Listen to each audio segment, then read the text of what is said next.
Good morning. Here today to talk about a quality that I consider being essential to being a man. I believe that a man is defined by his passion, by the things that he cares about and what he strives for. I have a number of passions in my life. I was on the varsity rowing team in high school and college. I love to travel to different countries, and I cook a lot.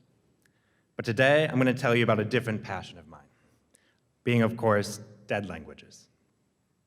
I got to where I am today by following this passion, striving for excellence, and to some degree, ignoring my parents.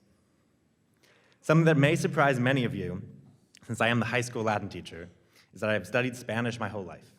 I was always interested in Greek mythology, but I had studied Spanish since first grade, and when I got to high school, I didn't think to change.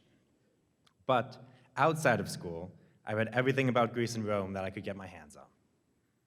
Junior year, I had a conversation with my college guidance counselor, and he suggested that I study classics in college. Only problem was that I had no idea what classics meant. When he told me that I was studying Greek and Latin language, I was thrilled. But I knew that my parents would be not as excited. My parents are amazing people, and they've given me so much in my life. But they are, let's just say, very practical. My dad is a scientist, my mom's an accountant. Very direct, very linear paths. So they were less than thrilled at this new humanities path that I wanted to follow, one where it would not make a lot of money, might be indirect, might not be as straightforward as theirs. They attempted to persuade me to do a business major, a minor, a concentration, just a few classes, maybe just one class, but I really stuck to my ground. I took comfort in the fact that if I wanted to be excellent at something, it would have to be something that I loved. Something that really inspired me. So when I got to college at Holy Cross, I immediately enrolled as a classics major. Now, 95% of classics majors enter college with several years of Latin and maybe 1 or 2 years of Greek. You guys know I was a bit behind, having 0 years of either language. So for the first time in my life, I felt lost. Anyone who's ever tried to study a new language knows that sometimes it feels like you've been dropped on your head.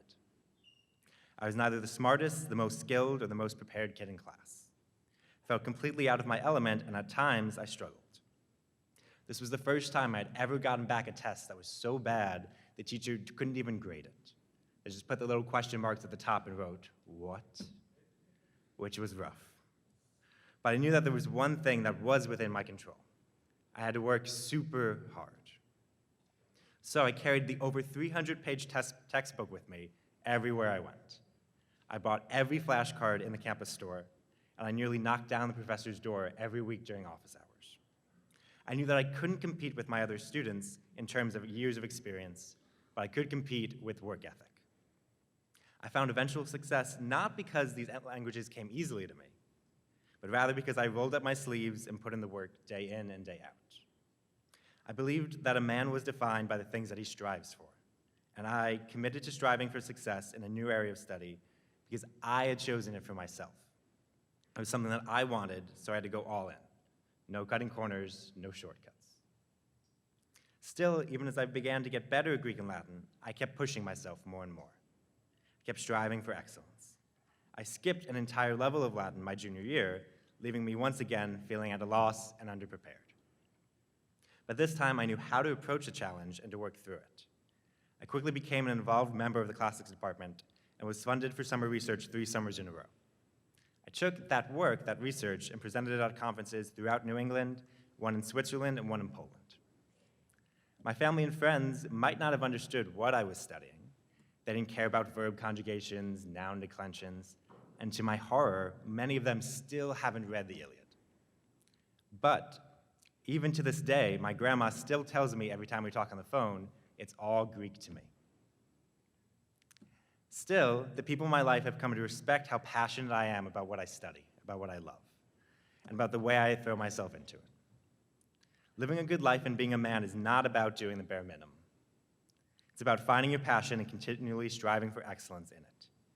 People will tell you to cut corners, to not work as hard, to not study as much, not do the things you love. Even your friends will call you names for working too hard, studying for too long, raising your hand too much in class. But being a man is finding what you're passionate about and letting it ignite you and running with it.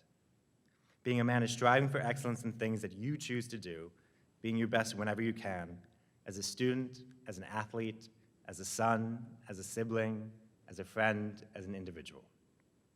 Go out there, find your passion, pursue it with all you have, and go be men.